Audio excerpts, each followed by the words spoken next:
Good morning, students. So, our next example is 3 forces P, Q, and R act on a structure as shown in figure. Replace these 3 forces with an equivalent force couple system at point D. એનો મતલબ શું થઈ ગયો કે આ જેટલા બી force છે એને એની જોડે રિપ્લેસ કરવાનો છે. અહીંયા ડી પોઈન્ટ પર આપણે એવો ફોર્સ આપીશું, એક ફોર્સ કે જે બધા જ ફોર્સની ઇક્વલ હશે, રાઈટ. તો એની માટે આપણે સેમ અહીંયા પી ફોર્સ લાગે છે, રાઈટ. તો આ પી ફોર્સ ક્યાં ટ્રાન્સફર કરીશું? અહીંયા ડીમાં ટ્રાન્સફર કરીશું, રાઈટ. એટલે અહીંયા તમારો આવશે આ ફોર્સ, અહીંયા એફ કન્સિડર કરીએ છીએ, રાઈટ. ના કંઈક એંગલ બનાવતો છે એની જોડે થીટા, રાઈટ. હવે થીટા એંગલ બીજી વસ્તુ છે કે અહીંયા ફોર્સ લાગે છે તો અહીંયા મોમેન્ટ બી કંઈક લાગતી હશે અહીંયા, રાઈટ. આ કેવી મોમેન્ટ હશે? Moment about D. તો આપણે ફાઇન્ડ શું કરવાનું છે એટ ધ એન્ડ? કે આ એફ ફાઇન્ડ કરવાનું છે અને મોમેન્ટ અબાઉટ ડી ફાઇન્ડ કરવાની છે, રાઈટ. તો ફર્સ્ટ આપણે લઈશું કે એફ એક્સ મતલબ summation of all horizontal forces, right. તો હોરિઝોન્ટલ ફોર્સીસ લઈ લઈએ તો કે એક્સ ડિરેક્શનમાં કયા કયા ફોર્સ આવશે? તો પહેલો આપણે લઈ લઈએ આ પી ફોર્સથી, રાઈટ. તો પી ફોર્સ જે છે, કેટલા ફોર્સ છે? પી, ક્યુ અને આર. એટલે કેવું હશે અહીંયા? P X force in S, P force in X direction, Q force in X direction અને R force in X direction. હવે પી જોવાનું કે આના બે પડે છે, એક અહીંયા ને એક અહીંયા, એટલે કે આ પી એક્સ અને આ પી વાય, રાઈટ. તો જોવાનું કે એની સાઇન કન્વર્ઝેશન કઈ હશે? તો કે રાઈટ ટુ લેફ્ટ જાય એટલે કેટલી આવશે? માઇનસ. હવે જોવાનું કે એની જોડે એંગલ બનાવે છે હોરિઝોન્ટલ જોડે? ના. તો મતલબ કે તમારો ફોર્સ કેટલો છે? 100 મલ્ટીપ્લાય બે એંગલ નથી બનાવતો તો સાઇન 40 ડિગ્રી, રાઈટ. હવે ક્યુની વાત કરીએ. ક્યુમાં બે પાર્ટ પડશે, રાઈટ. એક લેફ્ટ ટુ રાઈટ, મતલબ કે આપણે સાઇન આવશે +50. એની જોડે એંગલ બનાવે છે તો કે હા, આ ક્યુ જે ફોર્સ જે છે, ક્યુ ફોર્સ એની જોડે એંગલ બનાવે છે. આ હોરિઝોન્ટલ છે એનો અને આ વર્ટિકલ છે, રાઈટ. તો આ હોરિઝોન્ટલ છે તો એની જોડે એંગલ બનાવે છે તો અહીંયા કેવું હશે? 50 cos 60. હવે વાત કરીએ આરની. તો આરનું શું થશે? તો કે આર જે છે એ કેવો ફોર્સ આપેલો છે તમારો? વર્ટિકલ. તો મતલબ અહીંયા કેવો આવશે? 0. જો હોરિઝોન્ટલ આપ્યો હશે તો જ કન્સિડર થશે. તો આનો આન્સર તમને મળશે -39 ન્યૂટન. હવે વાત કરીએ એફ વાયની, ફોર્સ ઇન વાય ડિરેક્શન. તો P Y plus Q Y plus R Y, right. હવે આનું વર્ટિકલ ડિરેક્શનમાં કયો ફોર્સ જતો હશે? કે ડાઉનવર્ડ ડિરેક્શનમાં જશે એટલે કેટલો આવશે? માઇનસ. ફોર્સ છે 100નો, મલ્ટીપ્લાય એની જોડે એંગલ બનાવે છે તો કે હા બનાવે છે તો કેટલો આવશે? 100 cos 40 ડિગ્રી. હવે વાત કરીએ ક્યુ ફોર્સ માટે. ક્યુ ફોર્સનો વર્ટિકલ એટલે કે આ ડાઉનવર્ડ ડિરેક્શનમાં જતો હશે, અહીંયા જાય છે તો આ ડાઉનવર્ડ ડિરેક્શનમાં એટલે -50. એની જોડે એંગલ બનાવે છે? ના, હોરિઝોન્ટલ જોડે બનાવે તો આ કેવું આવશે? Sine 60 degree. આની વાત કરીએ તો કે આ વર્ટિકલ છે, ઓકે, બરાબર. કઈ ડિરેક્શનમાં જાય છે? કે અપર ડિરેક્શનમાં. તો કેવો આવશે? +30, રાઈટ. તો તમારો આન્સર મળશે -90 ન્યૂટન, રાઈટ. મળી ગયો એફ એક્સ, મળી ગયો એફ વાય, મળી ગયો આપણને એફ મળી જશે. હવે અહીંયા એક વસ્તુ જોવાની છે કે બંને જે આપણે એફ એક્સ અને એફ વાય મળ્યા છે બંને કેવા છે? -39 અને -90, બરાબર. હવે બંને માઇનસ છે એનો મતલબ કે કયા ક્વોડ્રન્ટમાં થઈ ગયો? તમે આમ જોવા જાઓ તો કે અહીંયા પ્લસ છે, અહીંયા પ્લસ છે, આ માઇનસ છે, માઇનસ છે, બરાબર. તો આપણને બંને માઇનસ મળ્યા, મતલબ આ થર્ડ ક્વોડ્રન્ટમાં, ફર્સ્ટ, સેકન્ડ, થર્ડ અને ફોર્થ, રાઈટ. તો આપણો જે કયા ક્વોડ્રન્ટમાં થઈ ગયો તો અહીંયા લખી દેવાનું કે F in third quadrant, right. તો એફ ફાઇન્ડ કરવો હોય તો એફ શું થશે? √f(x)² પ્લસ f(y)² બરાબર. તો આ જે વેલ્યુ અહીંયા મૂકશો કે √39² પ્લસ +90², તો તમારો કેટલો થશે આન્સર? અહીંયા 98 ન્યૂટન, બરાબર. એનો એંગલ કેટલો છે? તો થીટાની ઇક્વેશન છે tan ઇન્વર્સ 39/90 એટલે કે fx / fy. તો આનો આન્સર આવશે 23.4 ડિગ્રી, રાઈટ. તો તમને એંગલ મળી ગયો, તમારો એફ ફોર્સ મળી ગયો, રાઈટ. પણ તમને MD નથી મળ્યો, મોમેન્ટ અબાઉટ ડી ફાઇન્ડ કરવું હોય, રાઈટ. તો અહીંયા જોવાનું બધા જ જે ફોર્સ આપેલા છે એ જોવાનું કે સપોઝ અહીંયા તમે મોમેન્ટ અબાઉટ ડી લો છો, બરાબર. તો એની જે ડી પોઈન્ટ પર જેટલા ફોર્સ લાગતા હશે એ બધાનું તો કંઈ મોમેન્ટ આવશે એટલે બધા ફોર્સ 0 થઈ જશે, એટલે કે આર જે આપેલો છે એ બી 0 થઈ જશે, રાઈટ. હવે તમે અહીંયાની વાત કરો તો કે આ પી ફોર્સ આપ્યું છે, અહીંયા મેં થોડું ટિલ્ટેડ થઈ ગયું છે, પણ આ જે પી ફોર્સ છે એ પી ફોર્સ અને આ જે એફ ફોર્સ છે બંનેની લાઇન ઓફ એક્શન કેવી છે, સેમ છે, એટલે એ કેવું આવી આવશે નહીં, રાઈટ. અહીંયા ઓલરેડી આ પોઈન્ટ ઉપર જેટલા લોડ, આ એક વસ્તુ છે કે જે પોઈન્ટ પરથી તમે મોમેન્ટ ફાઇન્ડ કરતા હોય તો એ પોઈન્ટ પર જેટલા બી ફોર્સ લાગતા હશે બધા કેવા છે 0, એટલે અહીંયા લાગશે નહીં. આ ફોર્સની લાઇન ઓફ એક્શન, આ ફોર્સની લાઇન ઓફ સેક્શન બે સેમ છે, એટલે આ શું આવશે, એનો કોઈ ફોર્સ આપણે કન્સિડર કરીશું નહીં, રાઈટ. હવે વાત કરીએ આની, તો કે આની વાત કરીએ તો આનું જે લાઇન ઓફ એક્શન છે એ એક ફોર્સની સેમ આવે છે, મતલબ કયો ફોર્સ, તો કે ક્યુ ક્વોડ્રન્ટના બે ટાઈપ પડે છે, હોરિઝોન્ટલ અને વર્ટિકલ. તો વર્ટિકલ જે છે એ વર્ટિકલ ફોર્સ આની સેમ લાઇન ઓફ એક્શનમાં આવે છે, મતલબ આ કોઈ મોમેન્ટ આપશે નહીં, તો વર્ટિકલ બી શું થઈ જશે 0, ખાલી ને ખાલી શું કન્સિડર થશે એનો હોરિઝોન્ટલ પાર્ટ. લાઇન ઓફ એક્શનનો મતલબ એક જ લાઇન પર જે દરેક ફોર્સ આવતા હોય તો એની મોમેન્ટ કેવું થઈ જશે 0, તો કે આ જે ફોર્સ જે છે એ આ ફોર્સની લાઇનમાં આવે છે એટલે 0 થશે. આ જે ફોર્સ જે છે આ સેમ લાઇન ઓફ એક્શનમાં આવશે તો 0 થશે. ખાલી કયા ફોર્સની મોમેન્ટ આવશે, તો ખાલી એવા ફોર્સની મોમેન્ટ આવશે કે જે અલગ આપેલા હોય, મતલબ એનાથી કંઈક ડિસ્ટન્સ પર આપેલા હોય અને સેમ લાઇનમાં ના હોય, રાઈટ. તો આ એક જ આ હોરિઝોન્ટલ ફોર્સ છે. તો મોમેન્ટ અબાઉટ ડી શું થશે તમારો, આ ફોર્સ કેટલો છે 50નો ફોર્સ છે અને એંગલ બનાવ્યો છે તો 50 cos 60, પોઝિટિવ કે નેગેટિવ તમે થંબ મૂકો તો આ લાઇનમાં જાઓ તો આ કેવું થશે ક્લોકવાઇઝ, તો આ કેવું પ્લસ થઈ જશે. તો આનો આન્સર મળશે 25. બીજું કે આ 50 cos 60 મળ્યું, પણ મોમેન્ટ અબાઉટ ડી ફાઇન્ડ કરવાનું છે, રાઈટ. તો ડી પોઈન્ટથી એ ફોર્સ વચ્ચેનું ડિસ્ટન્સ કેટલું છે એ બી મલ્ટીપ્લાય થશે, તો મલ્ટીપ્લાય બાય 1, કારણ કે બેની વચ્ચેનું 1 મીટર ડિસ્ટન્સ છે તો 1 લખી દીધું. તો આપણો ફોર્સ આપ્યું છે ન્યૂટનમાં અને આપણું ડિસ્ટન્સ આપ્યું છે મીટરમાં, તો કિલોમીટર ઇન્ટુ મીટર, અહીંયા દેખાઈ દેવાનું કે આ ક્લોકવાઇઝ ડિરેક્શનમાં છે, રાઈટ. તો ઇઝી સમ થઈ ગયો, બરાબર, ખ્યાલ આવી ગયો. શું કરું, FX ફાઇન્ડ કર્યા, FY ફાઇન્ડ કર્યા, કયા ક્વોડ્રન્ટમાં છે FX અને FY પરથી આપણને ખ્યાલ આવી જશે. F ફાઇન્ડ કર્યો, પછી એનો એંગલ ફાઇન્ડ કર્યો અને લાસ્ટમાં શું કર્યું, મોમેન્ટ અબાઉટ ડી ફાઇન્ડ કરી કે જે 25 ન્યૂટન ઇન્ટુ મીટર મળે છે, રાઈટ. ઓકે, તો નેક્સ્ટ સમ છે replace the forces acting on the rod by an equivalent resultant force and couple system acting at a point A પર આપણે બધું ફાઇન્ડ કરવાનું છે, રિપ્લેસ બધા ફોર્સીસના કરવાના છે એ પોઈન્ટ પર, રાઈટ.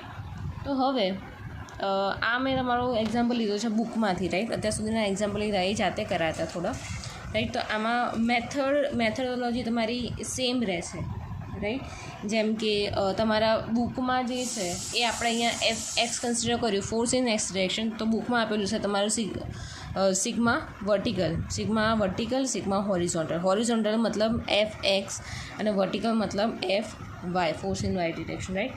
તો થોડા ઘણા ચેન્જીસ છે પણ એમાં કન્ફ્યુઝ ના થતા, રાઈટ. તો આપણે આ એક્ઝામ્પલ સ્ટાર્ટ કરીએ. સૌથી પહેલાં આપણે શું ફાઇન્ડ આઉટ કરીશું, તો કે આપણે ફાઇન્ડ આઉટ કરીશું સૌથી પહેલાં FX ફાઇન્ડ કરીશું, રાઈટ. FX મતલબ ફોર્સ ઇન એક્સ ડિરેક્શન. તો કયા ફોર્સ લાગે છે એક્સ ડિરેક્શનમાં, તો સૌથી પહેલાં તો 200 ન્યૂટનનો લોડ લાગે છે, પણ એ કેવું લાગે છે લોડ, રાઈટ ટુ લેફ્ટ જાય છે, બરાબર, એટલે -200. બીજો કયો ફોર્સ લાગે તો આના બે પાર્ટ પડશે, રાઈટ.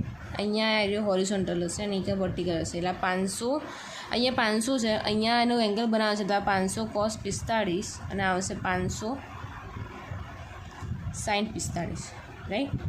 બાકી બધા તો સિમ્પલ જ છે, એક હોરિઝોન્ટલ છે એક વર્ટિકલ છે, ખાલી એક ઇન્ક્લાઇન ફોર્સ હતો જેના બે પાર્ટ પાડી દે આપણને ખ્યાલ આવે કે કયો હોરિઝોન્ટલ લેવાનો અને કયો વર્ટિકલ લેવાનો, રાઈટ. તો પહેલાં આપણે 200નો કન્સિડર કરી નાખ્યો, હવે અહીંયા આવશે કયો 500 cos 45, રાઈટ. પણ એ કેવો આવશે માઇનસ ડિરેક્શનમાં, કારણ કે રાઈટ ટુ લેફ્ટ જાય છે, રાઈટ. તો અહીંયા આવશે 500 cos 45 ડિગ્રી. તો એનો આન્સર તમને કંઈક મળશે -553.55 ન્યૂટન. અને આને બીજી રીતે લખવું હોય તો લખાય 553.59 ન્યૂટન, અને એનું ડિરેક્શન આપવાની આવી રીતે, બરાબર. તમે માઇનસ ના લખો, તમે આવી રીતે બી એને ઇન્ડિકેટ કરી શકો છો. હવે લઈએ FYની વાત, તો FYમાં શું આવશે 700, પણ એ ડાઉનવર્ડ ડિરેક્શનમાં છે એટલે કેટલો આવશે -700. બીજો કયો ફોર્સ છે 545, પણ એવી કઈ ડિરેક્શનમાં છે નીચે ડાઉનવર્ડ, તો આવી કયો હશે -545. તો આનો આન્સર તમને મળશે -1053.55 ન્યૂટન, અને આને લખવું હોય તો લખી શકાય 1053.55 ન્યૂટન ઇન ડાઉનવર્ડ ડિરેક્શન. બરાબર, તો ડાઉનવર્ડ ડિરેક્શન દેખાડે તેનો મતલબ શું થઈ ગયો, એ માઇનસમાં છે, રાઈટ.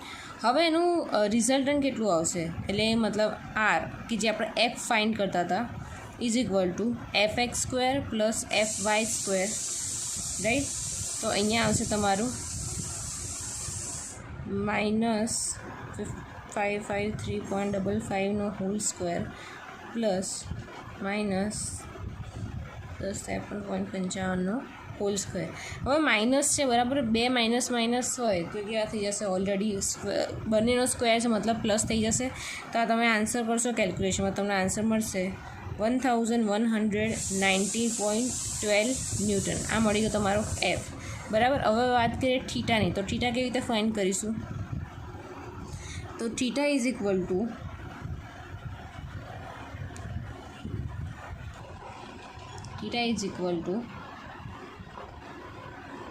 1053.55 divide by 553.55, right. તો આના આન્સર મળશે 1.903. બરાબર. તો તમારો થીટા કેટલો હશે અહીંયા, ઓબ્વિયસલી કે આ થીટા કેવો હશે, tan થીટા. તો તમારા થીટાનો આન્સર આવશે 62.28 ડિગ્રી, રાઈટ. હવે અહીંયા જોવાનું કે fx અને fyની વેલ્યુ બંને કેવી છે, માઇનસ છે, તો બરાબર. તો એ લખી દેવાનું કે f is in third quadrant, right. હવે અહીંયા આપણને એથી આપણે બધા ફોર્સ રિપ્લેસ કરવાના કીધા છે, રાઈટ. તો હવે જ્યારે એની વાત આવે તો મોમેન્ટ અબાઉટ એ લઈએ તો શું આવશે, તો સૌથી પહેલાં તો આ પહેલો વર્ટિકલ ફોર્સ આવશે તો 700નો ફોર્સ આવશે. પણ તમે એ ઉપર જ્યારે થંબ મૂકો છો અને તમે 700 જુઓ છો તો કેવી છે, ક્લોકવાઇઝ ડિરેક્શનમાં છે, રાઈટ. તો એ પ્લસ આવશે, +700 × 2 વચ્ચેનું ડિસ્ટન્સ છે 0.5. પછી આવશે બીજું કે આ ફોર્સ જે છે, suppose moment about A find કરે છે, રાઈટ. તો એ ફોર્સની સેમ લાઇન ઓફ એક્શનમાં 200નો ફોર્સ આવે છે, રાઈટ. તેનો મતલબ કે આ 200 ફોર્સ કન્સિડર થશે નહીં. હવે વાત કરીએ આ બે ફોર્સની, રાઈટ. તો આ બે ફોર્સમાં પહેલાં આપણે 560.45 લઈ લઈએ. તો એ પર તમે થંબ મૂકો અને 560.45માં જાઓ તો ઓબ્વિયસલી એક ક્લોકવાઇઝ છે તો પોઝિટિવ આવશે. તો 560.45. હવે એ પોઈન્ટથી ડી પોઈન્ટનું વચ્ચેનું ડિસ્ટન્સ કેટલું છે, તો કે અહીંયા 0.5 છે અને અહીંયા 0.5 છે. તો 0.5 + 0.5 1 થઈ જશે, એટલે કે અહીંયા લખી દઉં તમને ખ્યાલ આવે, 0.5 + 0.5, રાઈટ. બીજો ફોર્સ છે 500 cos 45. હવે 500 cos 45 જોવાનું કે એ કઈ ડિરેક્શનમાં છે, તો કે એ બી ક્લોકવાઇઝ ડિરેક્શનમાં જ જાય છે. તો એ બી કેવો આવશે, +500 cos 45. ડિસ્ટન્સ કેટલું છે, તો કે આ ડી પોઈન્ટ અહીંયા છે, એ પોઈન્ટ અહીંયા, તો બેની વચ્ચેનું ડિસ્ટન્સ આપેલું છે 0.4 મીટર. તો મલ્ટીપ્લાય બાય 0.4 લખી દીધું. તો આનો આન્સર તમને મળશે 844.97 ન્યૂટન × મીટર. પ્લસ આવ્યો મતલબ કેવી હશે, ક્લોકવાઇઝ ડિરેક્શનમાં હશે. થઈ ગયું ઇઝી. શું કર્યું, fx ફાઇન્ડ કર્યો, fy ફાઇન્ડ કર્યો, એનું રિઝલ્ટન્ટ એટલે કે f ફાઇન્ડ કર્યો, એના પરથી એનો થીટા ફાઇન્ડ કર્યો, કયા ક્વોડ્રન્ટમાં છે ડિસાઇડ કર્યું, અને પછી એની મોમેન્ટ ફાઇન્ડ કરી. આ મોમેન્ટમાં શું કર્યું કે એને લાઇન ઓફ એક્શનમાં જેટલા બી ફોર્સ હોય કેટલા આવશે, 0. એટલે એમ કે એની સેમ લાઇનમાં જેટલા બી ફોર્સ આવતા હશે બધા કેવા હશે, 0. તો અહીંયા સેમ લાઇનમાં ખાલી 200 ન્યૂટનનો લોડ આવે છે, તો એ કેવું થઈ જશે, 0. બાકી બધા જ ફોર્સ આપણે અહીંયા કન્સિડર કરી નાખ્યા છે. ઓકે. નેક્સ્ટ એક્ઝામ્પલ છે find equivalent force couple system at system at B of 50 newton force shown in figure. બરાબર. એટલે બી ઉપર આપણે ફાઇન્ડ આઉટ કરવાના છે બધા ફોર્સ, રાઈટ. તો સૌથી પહેલાં 50 ન્યૂટન ઇન્ક્લાઇન છે, તો આપણે એના બે પાર્ટ કરી નાખીશું. અહીંયા આવશે 50 cos 30, અહીંયા વર્ટિકલ આવશે તમારું 50 sin 30 ડિગ્રી, રાઈટ. તો હવે ફોર્સ ફાઇન્ડ કરવાનો છે, રાઈટ.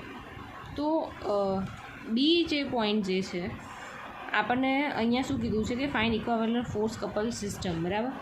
તો અહીંયા 50 ન્યૂટનનો તો લોડ લાગે છે, બરાબર. એટલે અહીંયા 50 ન્યૂટનનો ફોર્સ જે છે અહીંયા શું થશે, બી પર સિમ્પલી ટ્રાન્સફર થઈ જશે અને તમને ફોર્સ તો મળી ગયો. પણ તમારે ફાઇન્ડ આઉટ શું કરવાનું છે, મોમેન્ટ અબાઉટ બી. એફ તો તમને ઓલરેડી મળી ગયો, રાઈટ. પણ મોમેન્ટ અબાઉટ ડી કેટલી થશે, તો કે moment about D is equal to, હવે એની લાઇનમાં સેમ લાઇન ઓફ એક્શનમાં હોય એ બધા ફોર્સ 0 હશે, તો કે આની સેમ લાઇન ઓફ એક્શનમાં વર્ટિકલ ફોર્સ છે તો એ કેવો આવશે, 0. તો બચ્યો ગયો કે હોરિઝોન્ટલ ફોર્સ કેટલો છે, 50 cos 30. પણ એની સાઇન કન્વેન્શન શું હશે, તો કે તમે બી પર થંબ મૂકો અને 50નું જુઓ તો ક્યાં ઊંધો જાય છે, રાઈટ. એનો મતલબ શું થઈ ગયું, એન્ટી ક્લોકવાઇઝ થયું, તો એની નિશાની માઇનસ આવશે. એ બે વચ્ચેનું ડિસ્ટન્સ કેટલું છે, 2 મીટર, તો મલ્ટીપ્લાય બાય ડિસ્ટન્સ, તો તમને આન્સર મળશે -86.60 ન્યૂટન ઇન્ટુ મીટર. અને બીજી રીતે લખવું હોય તો કે 86.60 newton into metre in anti clockwise direction, right. તો અહીંયા ઇક્વિવેલન્ટ ફોર્સ કપલ સિસ્ટમના આપણે એક્ઝામ્પલ અહીંયા કમ્પ્લીટ કર્યા. નેક્સ્ટ આપણે બીજા એક્ઝામ્પલ જોઈશું. એના પછી આપણે બસ એક લાસ્ટ મેથડ બાકી, લાસ્ટ એક્ઝામ્પલ ખાલી જોવાના બાકી છે. એના પછી તમારું આખું ચેપ્ટર ફિનિશ થઈ જશે. એ 3rd ચેપ્ટર પત્યું હશે, રાઈટ. તો આમાં કોઈ કન્ફ્યુઝન હોય તો તમે મને કહી શકો છો.